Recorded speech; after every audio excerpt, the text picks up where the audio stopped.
السلام علیکم ناظرین کرام، نئی ویڈیو میں آپ کو خوش آمدید کہتے ہیں۔ سکندر سلطان راجہ چیف الیکشن کمشنر کی چھٹی ہونے جا رہی ہے۔ اب کون سا نیا مہرہ آنے جا رہا ہے یا کیا اسٹیبلشمنٹ کو اب کسی مہرے کی ضرورت ہی نہیں ہے، سارا کام فارم 47 پہلے سے بنا کر لیا جاتا ہے۔ پی ٹی آئی پر شکنجہ کس دیا گیا ہے۔ علیمہ خان کے حوالے سے بڑی خبر ہے۔ پھر فواد چودھری کے وارنٹ گرفتاری نکل چکے ہیں، جبکہ اڈیالہ سے قیدی نمبر 804 کی جانب سے بڑا اعلان کیا گیا ہے۔ اس کے ساتھ ساتھ پیپلز پارٹی اب ہلکی آنچ پر انقلابی بننا شروع ہو گئی ہے۔ پچھلے کچھ دنوں سے آپ نے پیپلز پارٹی کے بیانات دیکھے ہوں گے۔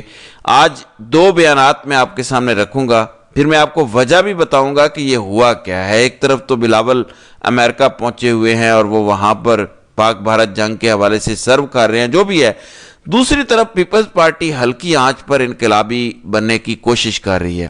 کیا قمر زمان قاہرہ کے بیانات آ رہے ہیں، کیا راجہ پرویز اشرف کے، کیا ندیم افضل چند کے، اس کے پیچھے کہانی کیا ہے؟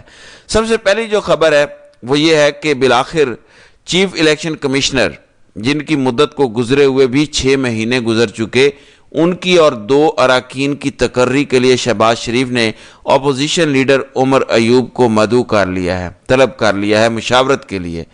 اب پہلے تو یہ خبر چلنا شروع ہوئی تھی کہ سکندر سلطان راجہ سے زیادہ جو بندہ فیورٹ ہے نا، یعنی جس نے سکندر سلطان راجہ کا بھی ریکارڈ توڑا ہے اور اس ملک کا بیڑا غرق کیا ہے، وہ ہے قاضی فراڈ عیسیٰ۔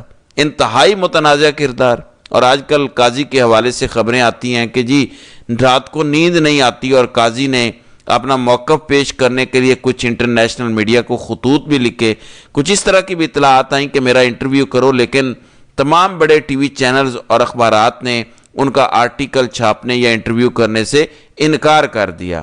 پہلے تو یہ بات ہوتی آئی ہے کہ سکندر سلطان راجہ جائے گا تو قاضی فائز عیسیٰ آئے گا۔ پھر چند دن پہلے یہ بھی انکشاف سامنے آیا، یہ جو 27ویں ترمیم کی گئی ہے، اس میں سکندر سلطان راجہ کو متحیات مستقل کسی جگہ پر ایڈجسٹ کرنا ہے، جو کرنی ہے ابھی 27ویں ترمیم۔ فواد چودھری نے یہ دعویٰ کیا تھا کہ پلان یہ تھا کہ سکندر سلطان راجہ کی عظیم ترین خدمات کے عوض انہیں صدر پاکستان بنا دیا جائے۔ پھر زرداری صاحب صدر بن گئے، مضبوط امیدوار تھے، لہٰذا سکندر سلطان راجہ کو اب 27ویں آئینی ترمیم کے ذریعے ایڈجسٹ کیا جائے گا۔ اب ایسا تو نہیں ہو سکتا کہ بالکل چائے میں سے مکھی کی طرح نکال کے راجہ صاحب کو کہیں پہ پھینک دیا جائے۔ راجہ صاحب کی جتنی زیادہ خدمات ہیں، ایسا ہو سکتا ہے کہ ان کو کوئی اور نیا ٹاسک یا کسی اور جگہ پہ ایڈجسٹ کرنے کا پلان ہو۔ بہرحال یہ ہوا ہے۔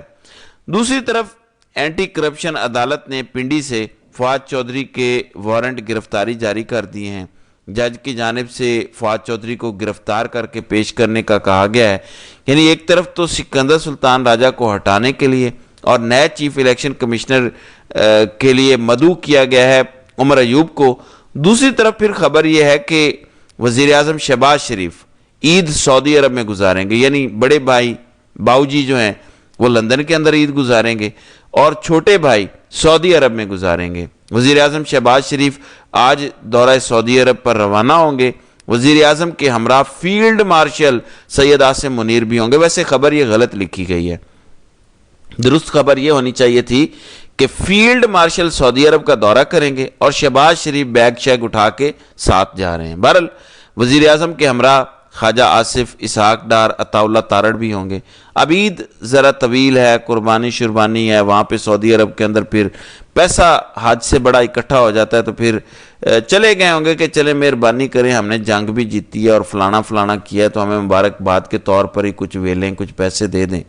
دوسری طرف اپوزیشن لیڈر عمر ایوب نے اسپیکر قومی اسمبلی کو خط لکھا ہے، اپنے خلاف دائر ریفرنس اور اسپیکر کے فیصلے کی تفصیلات مانگ لی ہیں۔ خبر یہ ہے کہ سابق ایم این اے بابر نواز نے عمر ایوب کے خلاف ریفرنس دائر کیا تھا۔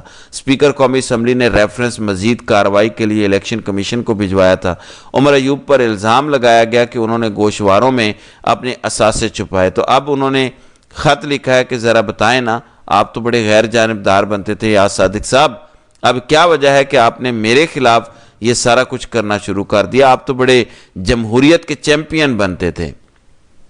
بہرحال اب ذرا پیپلز پارٹی کے حوالے سے میں دو بیانات آپ کے سامنے رکھتا ہوں۔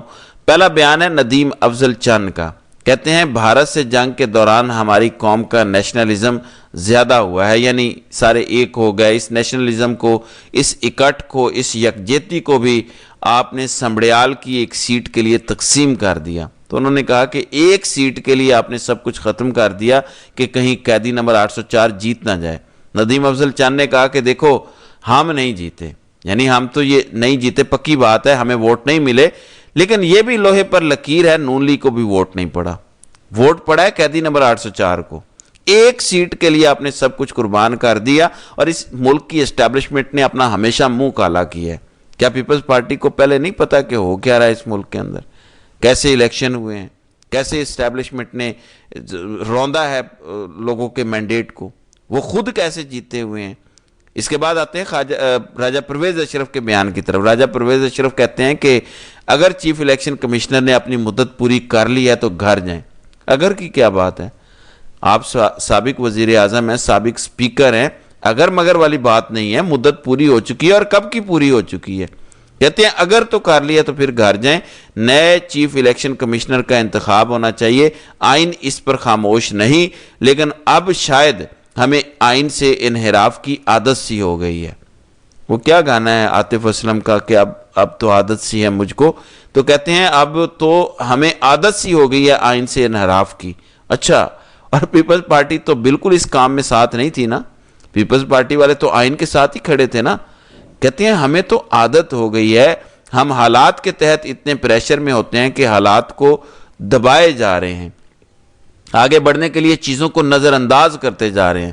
تو راجہ پرویز اشرف کہہ رہے ہیں کہ ہم حالات کے ہاتھوں مجبور ہو کے آئین سے مسلسل انحراف کرتے جا رہے ہیں۔ وجہ کیا ہے؟ وجہ میں آپ کو بتاتا ہوں۔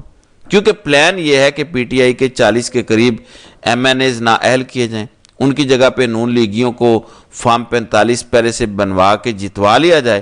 پیپلز پارٹی بھی اگر اکڑے شکڑے تو پیپلز پارٹی بھی فارغ ہو جائے، نون لیگ اکیلی حکومت کرے، مخصوص سیٹیں بھی انہیں مل جائیں، کمفرٹیبل میجورٹی کے اندر ہو، پیپلز پارٹی کی ضرورت ہی نہ ہو۔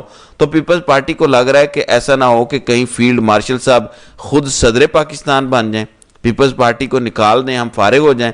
تو بہتر ہے ابھی سے ہلکی ہلکی آنچ پہ انقلابی بننے کی کوشش کریں، ورنہ اصول والی تو کوئی بات ہی نہیں ہے۔ اصول کا تو دور دور تک تعلق پیپلز پارٹی اور اسٹیبلشمنٹ اور نون لیگ کا ہے ہی نہیں۔ ملک کے اندر حالات کیا ہیں؟ چند دن پہلے آپ کو خبر دی تھی، بلوچستان کے ایک ضلع سے ڈپٹی کمشنر کو مارا گیا۔ اب خبر سنیں، اب خبر ہے بلوچستان کے ضلع کیچ کے اسسٹنٹ کمشنر کو اغوا کر لیا گیا۔ دوسری واردات ہے، ایک اسسٹنٹ کمشنر کو مارا گیا۔ اب دیکھیں، رٹ نام کی بلوچستان میں کوئی چیز نہیں ہے، اسسٹنٹ کمشنر کو اغوا کر لیا گیا ہے، اور اسسٹنٹ کمشنر کوئی ایسے تھڑے پہ بیٹھا نہیں ہوتا، اس کے ساتھ سیکیورٹیاں اور پروٹوکولز ہوتے ہیں، پھر بھی اغوا کر لیا گیا ہے۔ تو یہ اس ملک کی صورتحال ہے، اور یہاں پہ ہوتا کیا ہے، یہاں پہ ہم کر کیا رہے ہیں، پریورٹیز ہماری کیا ہیں، ذرا خبر سن لیں۔ خبر یہ ہے کہ national cyber crime and investigation agency نے عمران خان کی بہن علیمہ خان اور سنم جاوید، فلک جاوید، ان کو سوشل میڈیا پر اینٹی سٹیٹ مواد شیئر کرنے پر نوٹس جاری کرتے ہوئے 5 جون کو طلب کر لیے، یعنی آج طلب کیا گیا۔ علیمہ خان نے کہا تھا، مجھے کہا جاتا ہے کہ خان کا جو بیان ہے ذرا نرم کر کے پیش کریں، ورنہ آپ کے خلاف کیسز بنیں گے، شکنجہ کسا جائے گا۔ علیمہ خان نہیں مانی۔ اب ذرا مختصر سا جو اڈیالہ سے خان کا پیغام آیا ہے وہ رکھ دوں۔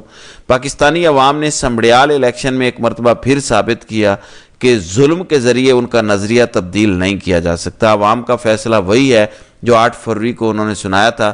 اس الیکشن میں بھی بے شرمی سے دھاندلی کر کے عوامی مینڈیٹ کو پیروں تلے روندا گیا۔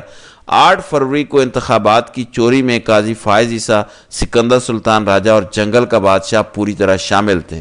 انہوں نے اس وقت تک انتخابات ملتوی کروائے جب تک تحریک انصاف کو اپنی دانست میں کرش نہیں کر دیا گیا، لیکن 8 فروری کو عوام خاموش انقلاب لے کر آئی۔ 8 فروری ایک بہت بڑا انقلاب تھا۔ جنہوں نے 8 فروری کو 2/3 مینڈیٹ چرایا، وہ ہمیں ضمنی الیکشن کیسے جیتنے دیتے؟ کیونکہ ان کو ڈر یہی ہے کہ میں جیل سے باہر نہ آ جاؤں، لیکن حقیقت تو یہی ہے کہ نون لیگ اور پیپلز پارٹی کی حیثیت اب سیاسی لاشوں سے بڑھ کر کچھ نہیں ہے۔ ان کو اپنے اصل ٹھکانے لندن واپس چلے جانا چاہیے۔ تحریک انصاف کو کرش کرنا لندن پلان کا حصہ تھا جو نواز شریف نے جنگل کے بادشاہ اور قاضی فائز عیسیٰ اور سکندر سلطان راجہ کے ساتھ مل کر بنایا تھا۔ لندن پلان کے تحت ہی 9 مئی بھی کروایا گیا، جس کا مقصد تحریک انصاف کو توڑنا اور ختم کرنا تھا۔